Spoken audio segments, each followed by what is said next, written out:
matters worse. So today we'd like to welcome Todd Roosh, and he's a coworker of mine, and he's been gracious enough to come on site and give us an overview and a demonstration of some security automation. So since I was babbling, into the ether there, I'll go ahead and turn it over to him so he can do a much better introduction for himself. Hello, everyone. My name's Todd Roosh. I'm a principal or a product solution architect at Red Hat in our Ansible practice. Can you guys see my share? It doesn't look like it. Not yet. All right, let's try one more time. How about now? Yeah, it's coming up. It's there. All right, there we go. All right, so today I'm going to talk about how you can use Ansible Automation Platform as an essential component of your security architecture. All right, so on this, and maybe I should step back a little bit and just say, so I have a couple slides today that I'm going to go through, and then I have a demo that I'm going to go through. And it looks like they killed our demo system a few minutes just before we started here. So I may be doing it from a video, but it'll all work out. So we'll get going with the slides now, and then we'll get to the I guess a video afterwards.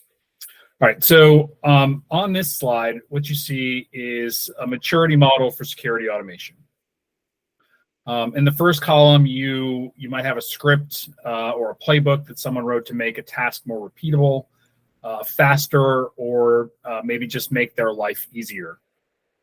There are benefits for that individual or a team, but those benefits really aren't organizational. They're very siloed. In the second column, you have your organization may take that playbook and bring it into an automation platform and enable others to use it. Perhaps someone in your security organization can now use a playbook from the network team for a security use case. And you see this a lot.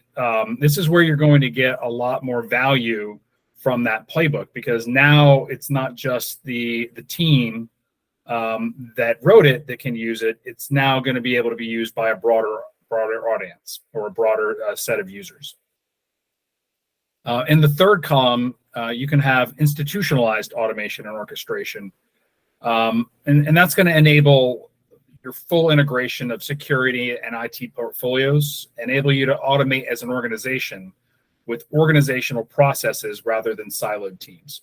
And really, this is the goal. When you start thinking in terms of systems and holistic processes that go across teams, that's where you're really going to see a ton of value in your organization. So I'm going to show you a couple examples of each of these levels of maturity today, and as part of the demo. All right. So I've got a picture of Colonel John Boyd up here.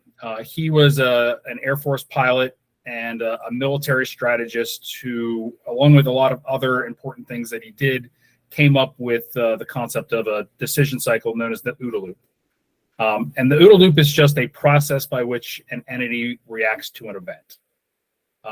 The point of the OODA loop is to define the stages of the decision cycle and define how a combatant can achieve an advantage over their adversary. And this is directly applicable to incident response. And a good deal of work on this was done as part of the Johns Hopkins University Applied Physics Lab, IACD, or Integrated Adaptive Cyber Defense Project,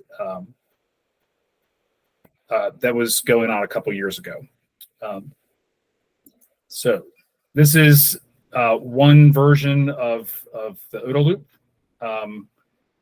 And the point of this is that if you can get through this cycle faster than your adversary, you're going to have an advantage over them. This isn't just applicable to incident response, but it's a good use. It's a good way of looking at incident response workflows. So in the first stage of the cycle, you can see what would typically be logs coming from devices on the network. This is where you have events or data coming into your loop. This is when I see something.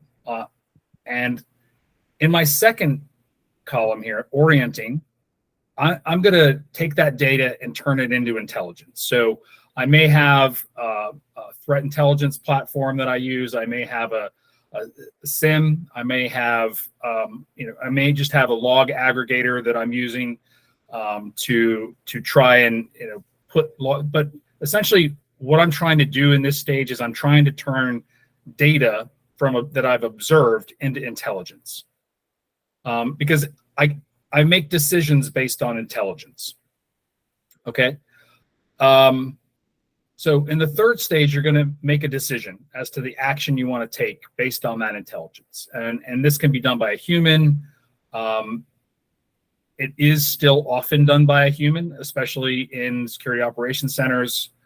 And if you have good criteria that you've defined for making a decision, you can automate this. But the goal here is to reduce the amount of manual work that you have, because manual labor is time intensive. And if you're trying to get through this through this decision cycle as quickly as possible, you want to cut down, you want to automate as many things as possible. So in the fourth stage, you're acting on your decision. So automating this can reduce risk to your organization from making changes under pressure. It moves the action closer to the operator rather than having to go through additional processes and wait for the team that may own the device that you need to make a change to. And so if you think about this in relation to like a firewall, the security operations center operators may not have direct access to the firewall. They may have to go put in a ticket with another team that's going to go actually make the change. This is where you have silos of excellence that are taking up time in between these stages. All right, this is another way of looking at that. So as I was talking about earlier, this diagram's, it's less security focused and more business oriented, but the premise is very similar. Okay, we started talking about different automation maturity levels at the beginning, and what you should be thinking about when you want to bring real value to your organization is, how can I take a system view or a larger organizational view of problems? So we were just talking about how in the SOC, I may be responsible for the first part of that loop, but I can't act on it. So I've got queues in between these stages. And what I should be thinking about is, okay, what is the entire process for me to get from where I saw that event to where I'm actually seeing business value? And there's processes, there could be queues, there could be ticketing systems in the middle of this. But I want to be able to get from where I see that event all the way to where I can make that change or take that action, again, as quickly as possible. So I should be looking at, how do I reduce queues? How do I remove constraints in the system? And one way to do that is to automate. All right. So this slide is just, I put it in here because one of the value adds of Ansible is all of the different things that I can act on. We have 140 plus certified content collections. That basically just means there's a dearth of endpoint types that I can go out, reach out, and make changes to. So we're specifically looking at a security use case today. So here's a slide that just talks to our security ecosystem. So you've got things like Splunk and IBM QRadar, and then you, in the second column there, you've got things like enterprise firewalls and so basically all of the different firewalls. So if you have a workflow that you're building out in Ansible, you're going to be able to, at the end of that, reach out and probably touch the thing that you have in your network. All right. So for the demo today, we're going to take this is the basic systems that we have in this demo. So we've got a Palo Alto firewall. We've got a Splunk system that is playing the part of the SIM. We've got a threat intelligence platform that we're using to go do lookups. So when you get into deciding, that could be an operations team, that could be a security operations center.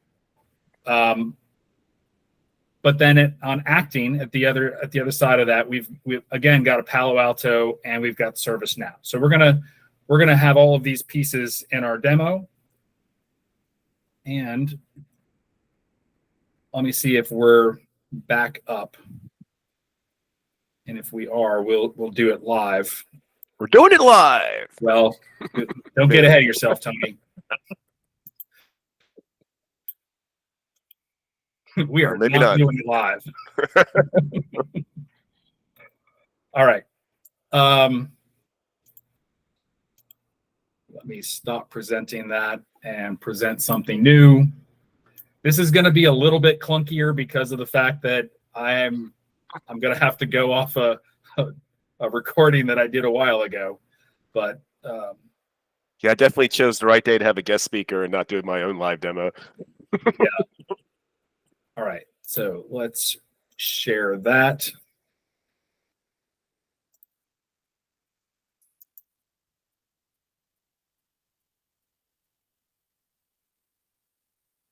All right. Let's see if we can. All right, I can do this. So let's kick it. Wait, I'm sorry. I should. Were there any questions about those slides before I move into the demo? I'll just give everyone an opportunity. There's currently no questions in the comments or anything, so feel free to unmute yourself if you do have something. I'm just going to keep going then. Okay. All right, so in this, this is our Ansible automation platform controller.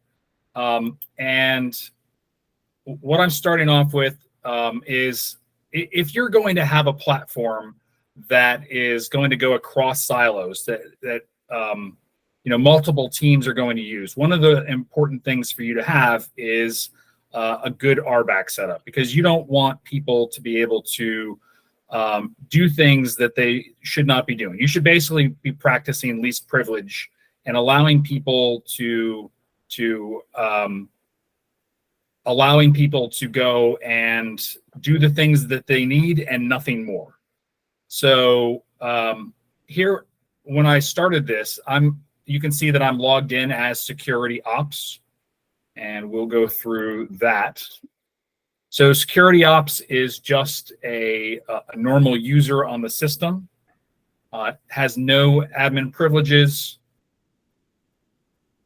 They're part of a organization, the network automation organization, and they're on a team, the security operations team.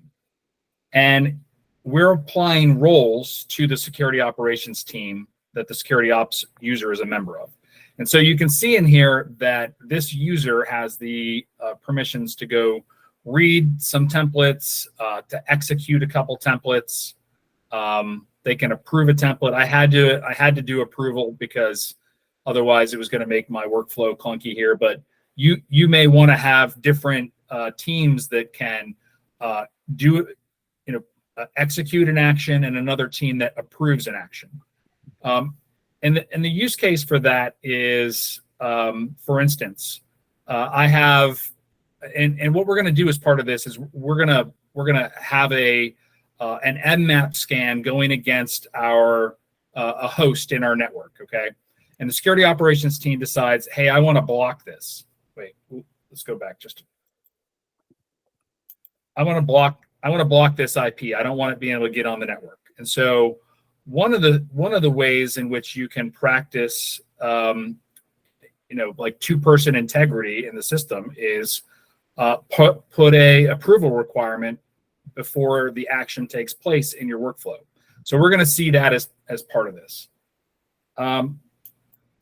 So just the other thing that I want to point out here. So as we go through this user again, they basically have no permissions on the system except to execute those. They don't have permissions to hosts, inventories, projects, any credentials. They only have permissions to templates here. And so, and they only have the templates that they need. So job templates in Ansible Automation Platform are the thing that you run. So it's like an object that I turn into a job. So if I execute this job template, it's going to run as a job, and it's going to go do the thing that I asked it to do. And it's comprised of inventories, projects, and credentials, and hosts, all of the things that I need in order to actually execute automation. All right, so here you see that they have access to a visualizer for these, and they've got access to execute just these 3 templates.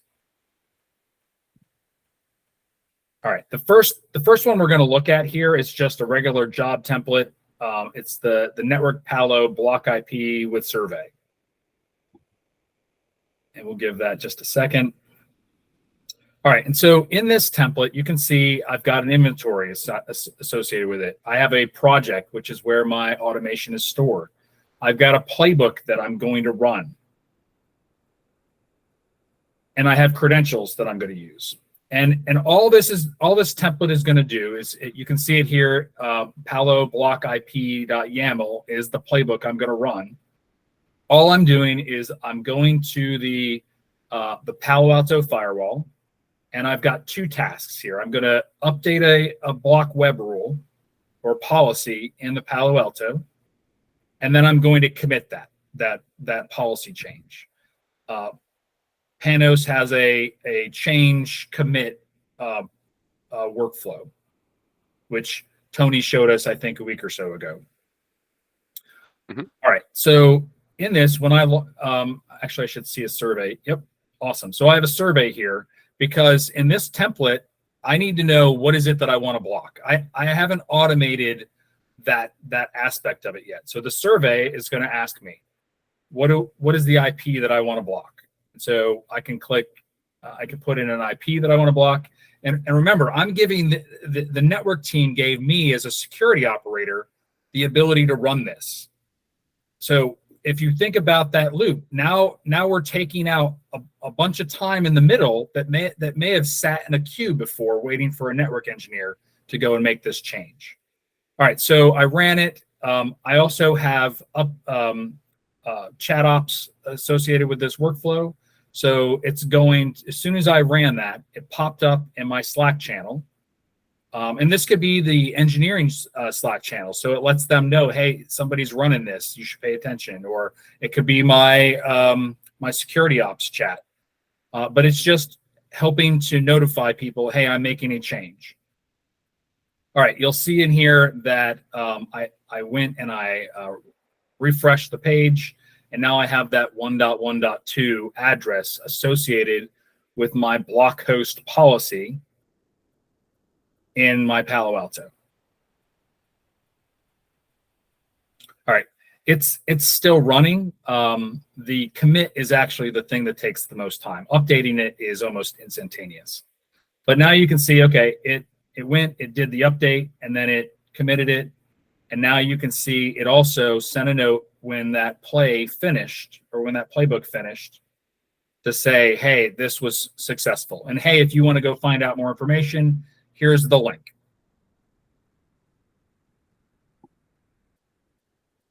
All right, now we're going to go back to templates. Now we're going to go up just a little bit in our maturity here, and we're going to find additional ways to reduce the amount of time it takes to go between seeing that event and acting on it.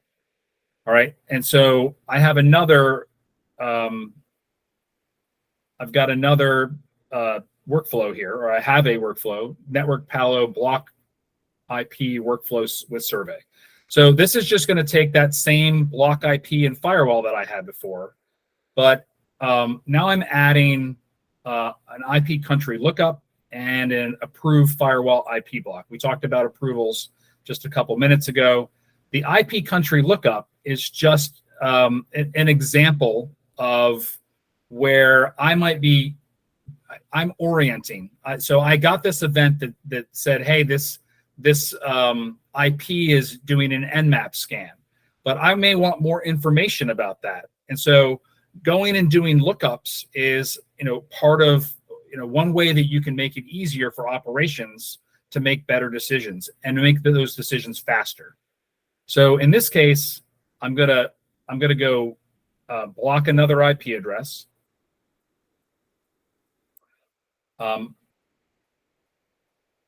This IP address is, we'll go into in a second, is not in this is going to require an approval. So it's going to go do an IP country lookup, because maybe I want to know where is this IP address coming from. Takes a second.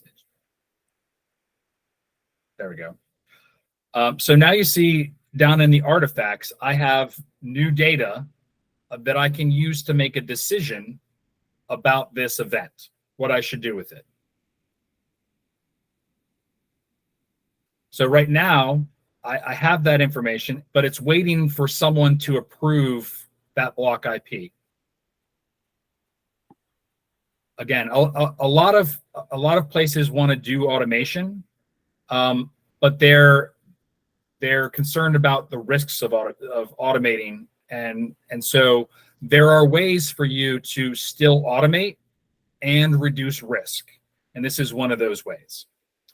This can give, for instance, your engineering team or your SOC leadership more confidence about this, that no one can just go willy-nilly and go block a bunch of IP addresses.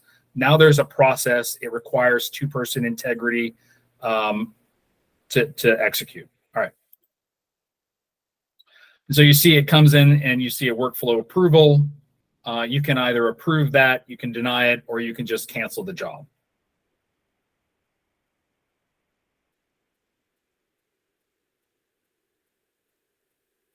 All right, I canceled it because executing it doesn't do anything for us.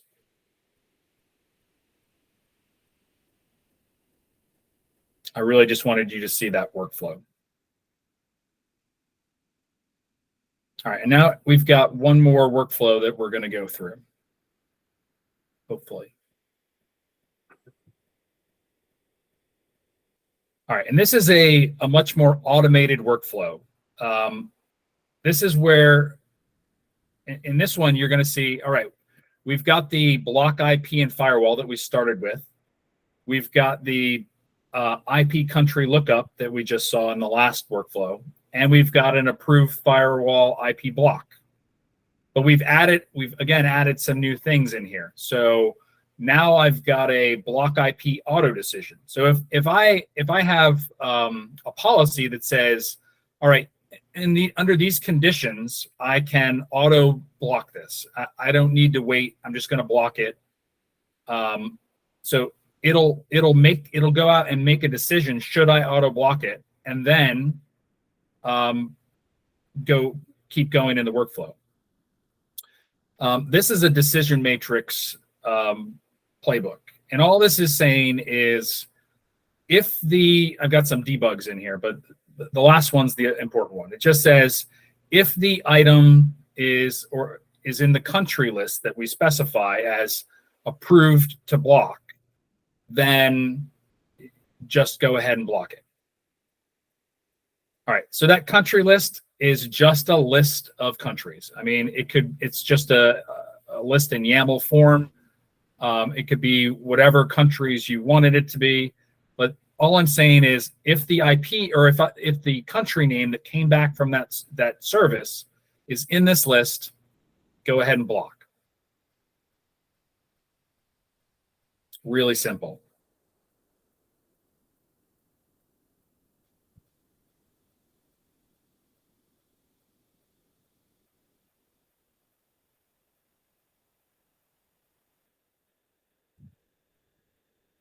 Okay, so if it isn't in the list, it's going to require an approval.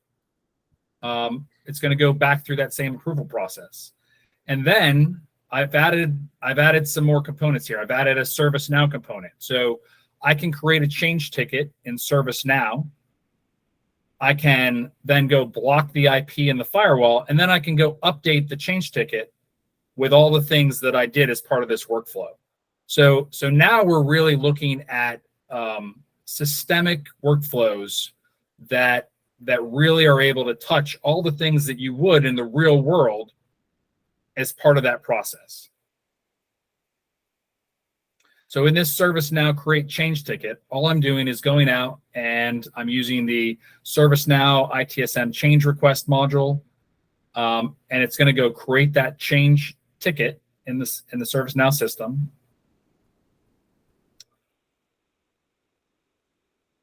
And then in the update ticket or update change ticket, we're just going to do the same kind of thing. We're just going to go in, we're going to update what we did as part of this workflow so that it's documented. And now I can potentially have a full workflow all the way from event to action. And I'm only putting a human on the loop where it's absolutely necessary.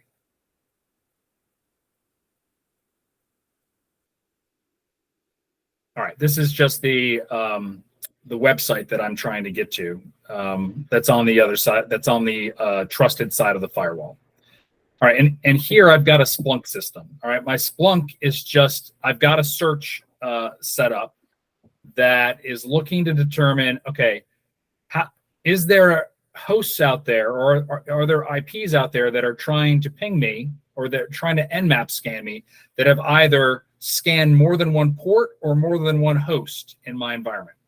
And here all I'm doing is a Nmap scan, so you can see that I'm doing it. It's going, I do have a couple of ports that are open and it saw. And so now if we go back to the search in Splunk, you'll see that I found Splunk, my intelligence source, found that IP. So all those logs in Palo are going into the Splunk system. And now it sees, hey, someone's Nmap scanning me. And I have an alert set up in Splunk to notify me whenever I get a hit on an IP based on that search. And this just runs every couple of minutes. It's just a cron job on the Splunk system. This is a normal alert that you would set up in Splunk.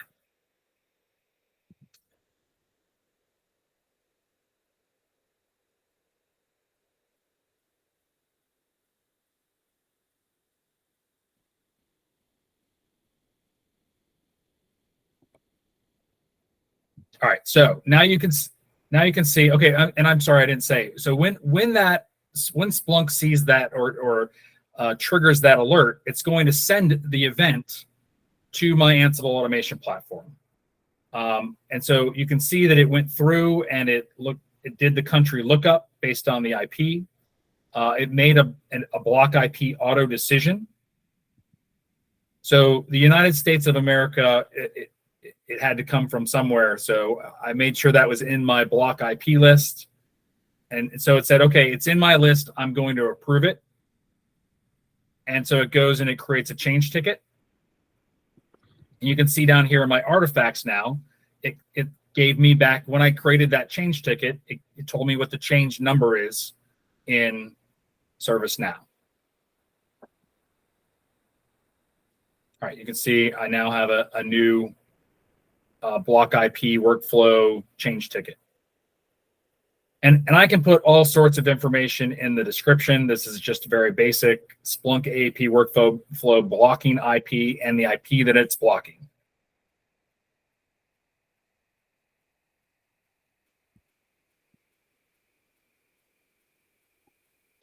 All right, you can see now that I have, I've got notifications set up. So it notified my Slack channel that it was going out to block that IP and that it was successful.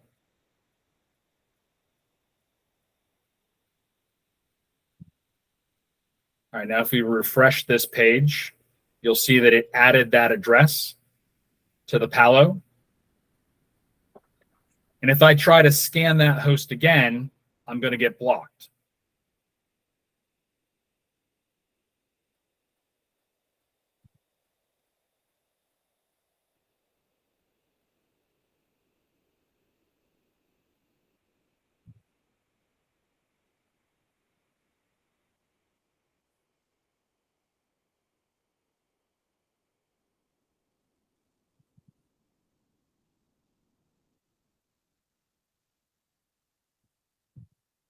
All right, now the change ticket was also updated, and the premise behind creating the ticket, updating the ticket is you may want to auto block this, but you may want somebody. And here's another way of looking at this: if this is coming in the middle of the night, are you going to want to wake anyone up to look at this? If it's in your list, probably not. So if you've got a policy that allows you to auto block this, you want to go and auto block it. But now I also want a record of that, and I also want somebody to be able to look at that, and when they get in the next morning and make a decision, hey, was this is this something we want to continue to do? So that's why I don't close it. I just move it to review. I mean, your policies at your organization may differ. But this is just an example of the things that you can do with these playbooks. A quick question, Todd, for me. So, like with your decision matrix, could you, if you wanted to, could you include that like just time of day, so the reaction would be different, based off of when it happens? Oh yeah, we could totally do that. Yeah, I think the decision matrix is really one key thing to like. As you go back and look into this, I think that's really where the glue is to most of this, right? I want to talk about. I'll talk about that a little bit more in a minute. The decision matrix. Yeah, it's really good stuff. But all I want you to see here in the ticket is, hey, now I can go. I've got notes about specifically what was occurring, what was done by the system. We have a record, and it's not just in Ansible. The people who. Other people can go look at these things. So this is a fully automated workflow. You can go and, this could be as complicated as your workflow is at your organization. All right, that's all we got on that. So I'll stop presenting there. And I don't think I have anything else in, maybe just 1 second.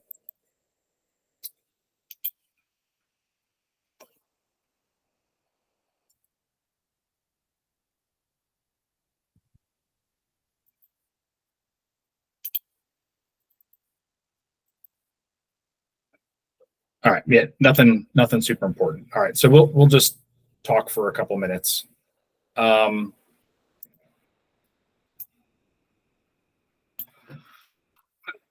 So actually, no, I'm going to share. If that, maybe it's back. It is. I think they said something about caching. Yeah, it's back. Give me just a second, and I'll bring that up.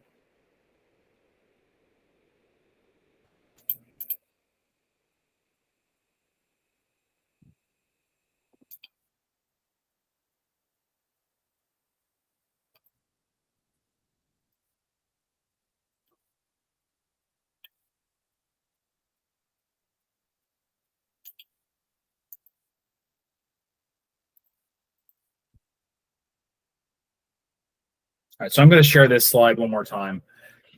So I just want to walk back through the kinds of things that you're doing as part of this.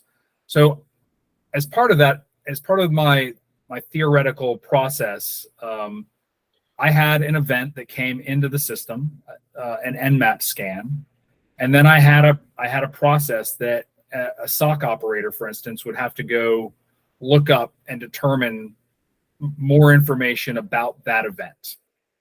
These are things that take SOC operators a lot of time. And so if there are ways for you to help them to automate that, that is going to cut down on the amount of time that it takes to get through this stream. Other areas, again, are in after I've got all the information I need to make a decision, do I have somebody who's looking at this to make a decision, or is it going to sit in a queue? If I can automate it, I can take away that wait time. And then the last part is the action that I'm taking.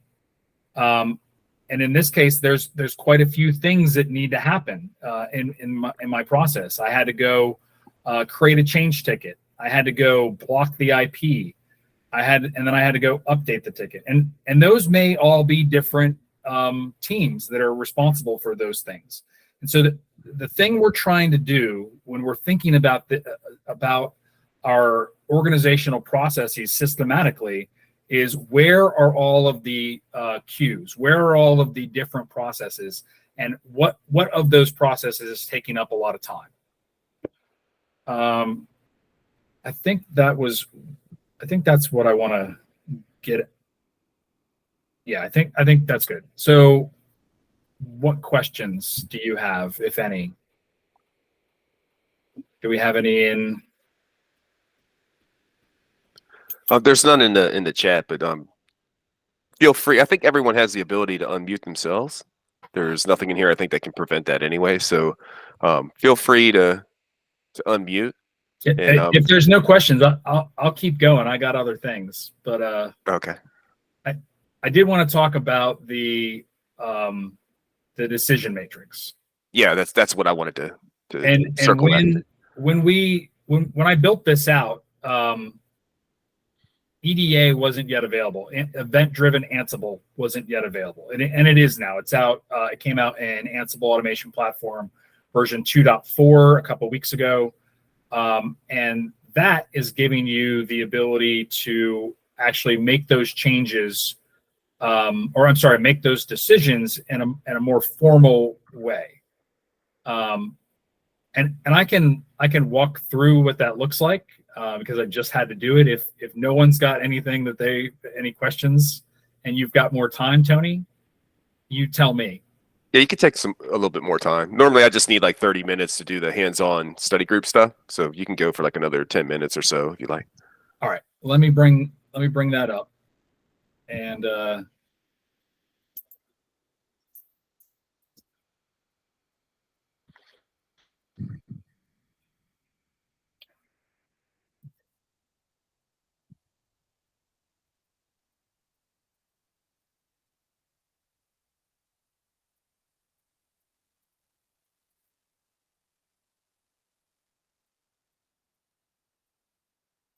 And a lot of what you're showing, is obviously advanced in terms to where most people are today with like their Ansible skills.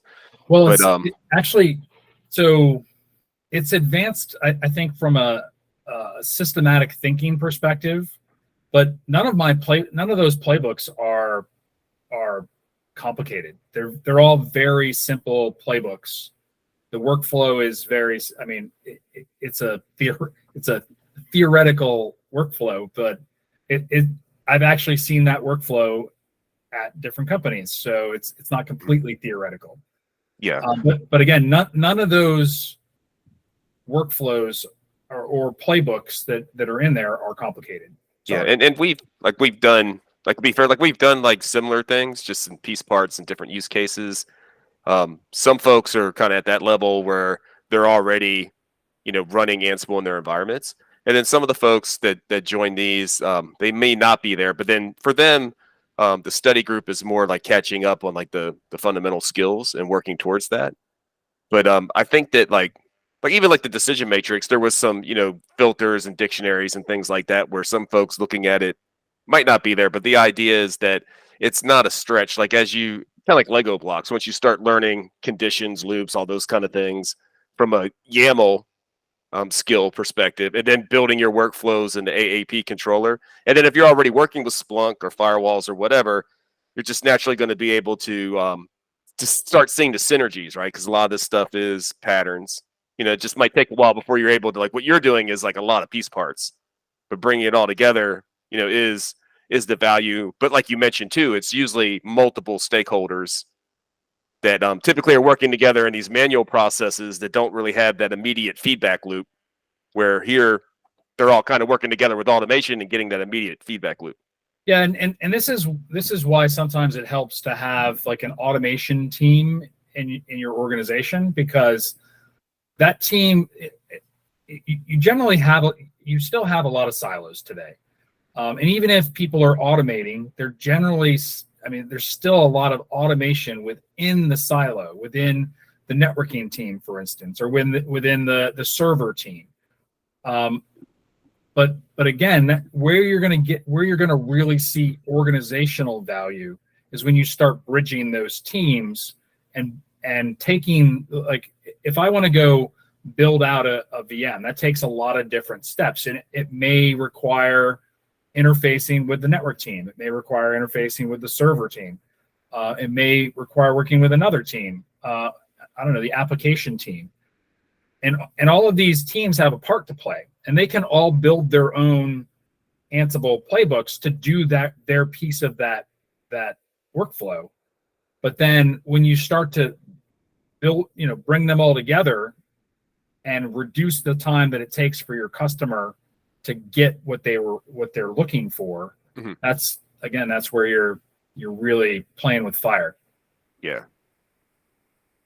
I just want to make sure that this is actually working before I bring it up. It looks like it is. And all right, so I'm going to share my window again.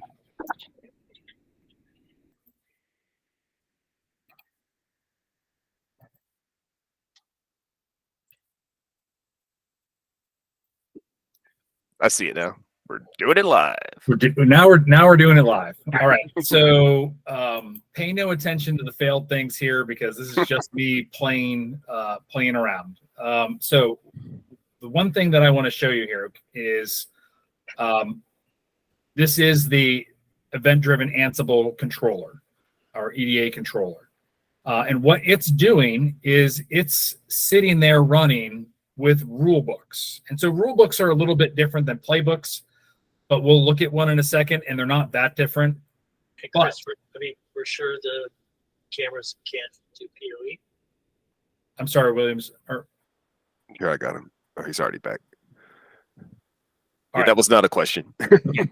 So this is new in the latest version of Ansible Automation Platform, but it's part of the platform. So now what I have is I've got rules that are running here, or a rule book that's running. And in this one, this is just a really simple URL check example, where it's going to go out to my to a web page that I set up, and look to see, is that web page up? Is it giving me back a 200 response code when I go to it?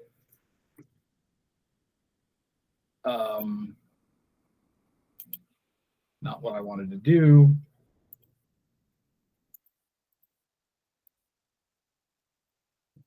That's what I wanted to do.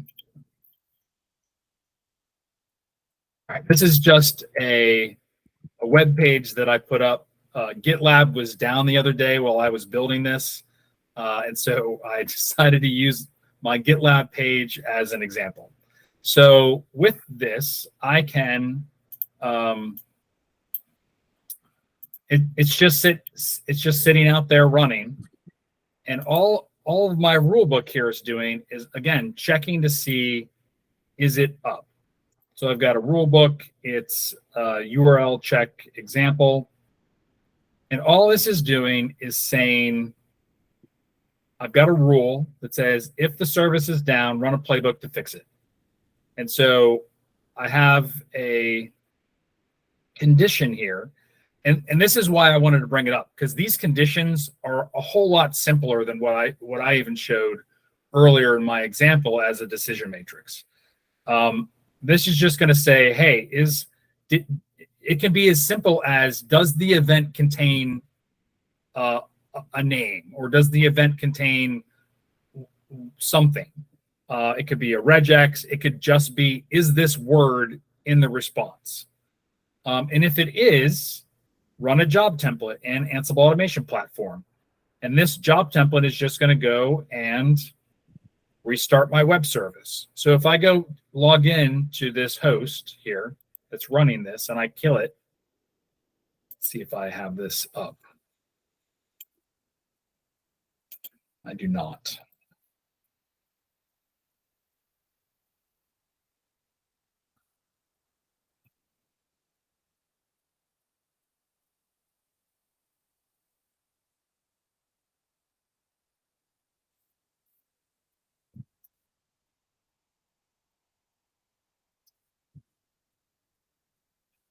sure I'm logged in over here. Not logged into the right one. Where is it?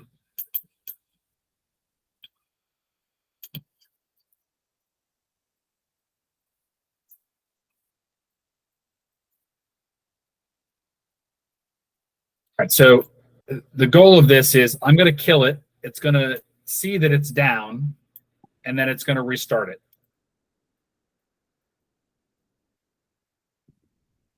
Oh, you can't see that because I'm not sharing my screen, but you will be able to see it when it picks it up. So in my rule book, well, here.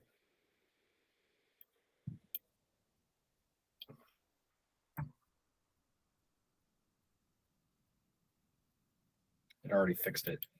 All right, see, I killed it. Yeah. It's down. In my rule book, you can see in my history that it finds that the service is down, and then it goes and calls that template in Ansible Automation Platform. So you'll see here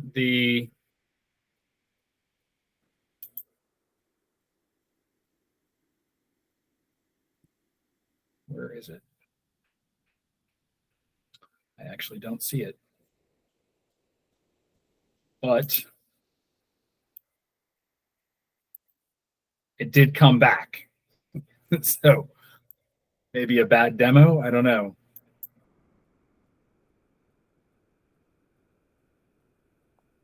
But it was definitely a job trigger to that AAP. Oh yeah, definitely. Oh no, sorry, wrong AAP. Yeah, so I was thinking maybe it's somewhere else. Like it's working. It's just you're not showing us the right jobs. Sorry, wrong one.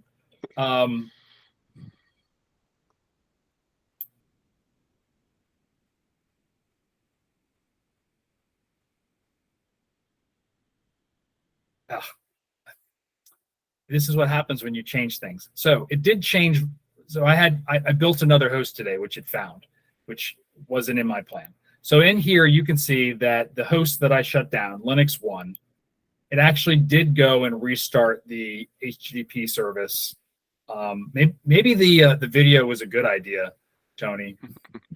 Well, it's okay because like I'll probably wind up doing EDA on the next meetup anyway, showing the crash router thing. So we'll be going through a lot of the same stuff. So anyways, it did run. It did restart the web service. You see that was changed, and then my my web service is back. You can see that's the host that I was calling. So it's a new function of the platform. It just makes these changes. It makes these decisions they're going to be so much easier. So now, and I can have multiple decisions, or I can have multiple conditionals in there. It just makes it so that I have a lot more opportunity, I guess, to automate with those kinds of decisions in the loop. All right, and that's all I'm going to share. Yeah, so now's about the time where I normally would shut this recording off and then transition to a hands-on lab that I'm going to go through. But before I do that, first off, I want to thank you, Todd, for joining, especially on a day like this where the lab environment was kind of volatile. And I'm glad that you have contingencies of, fallback plans to the video and stuff like that.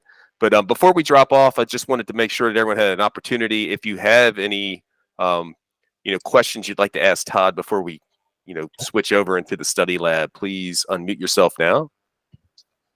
Go ahead, Amit. Yeah.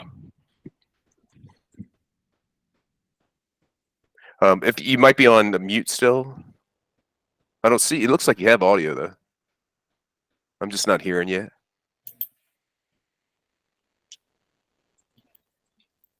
You could put your question in the chat too if your audio is not working. It doesn't appear your audio is working. Williams IT, you had a question? Yes. So back to that previous video, that AAP trigger alert in Splunk. So I'm trying to understand it. So when that alert, that query that you wrote, it trigger an alert to where? It send the alert to Ansible? Correct. So Ansible has fantastic, it's an API first platform. And so you can go and trigger workflows in AAP using the API, using a number of different integrations. So I can have Splunk call a workflow in AAP. There's a lot of different ways to go about doing that, but I mean that's you can go and trigger, and that's effectively what happened. Is I had the event trigger in Splunk. It called the workflow in AAP, and then it just went through and finished the workflow. Okay, so it actually called the workflow in AAP. Correct. Mm-hmm. All right. Did that answer your question? Yes. Yeah. Because I use Splunk. But I'm not really an expert, but I love Splunk. Wanting to be an expert, but I want to integrate it with Ansible, so to speak. Yeah, so the great thing too is like Todd showed early in his slide deck, we have that whole ecosystem of certified collections. So with most of these, vendors that are kind of best of breed, a lot of them have the collection, which it gives you an easy way to use the modules in the collection as opposed to having to deal directly with the REST APIs. So things like the job triggers, the workflows, like all that stuff is baked in to the modules, and they're very intuitive. Once you start to get your Ansible skill set down, then it's very easy to cross pollinate that level of knowledge across all these different types of modules, and you'll see that it's very easy to work in a multi-domain way across vendors or multi-vendor way. Okay. Next question. On the Panos, I know the presentation that I did was just like, just to back an IP, but we have a use case here at my workplace where we create VPN for vendors, like, external vendors. I'm sorry, I didn't hear that. You create what? VPN. Oh, okay. Connection for vendors. We have a lot of vendors that we give them VPN connection externally. So I was wondering if at some point, probably Tony, you do a demo on that. I don't know.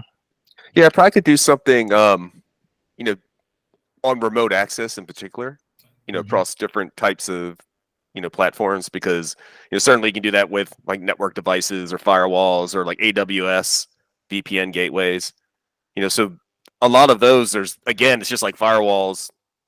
There's so many similarities, and most of it can be automated, right? So if that's the question, is to see Ansible, automating remote access, bringing up like infrastructure as code, bringing up a gateway from scratch or a gateway that's already running, and managing the policy, from that perspective. And yeah, sure, we can do that all day long. Yes. Okay. Cool. Okay. So with that, I'm going to go ahead and shut this recording off so it's not too long. And let me get over here. So this one.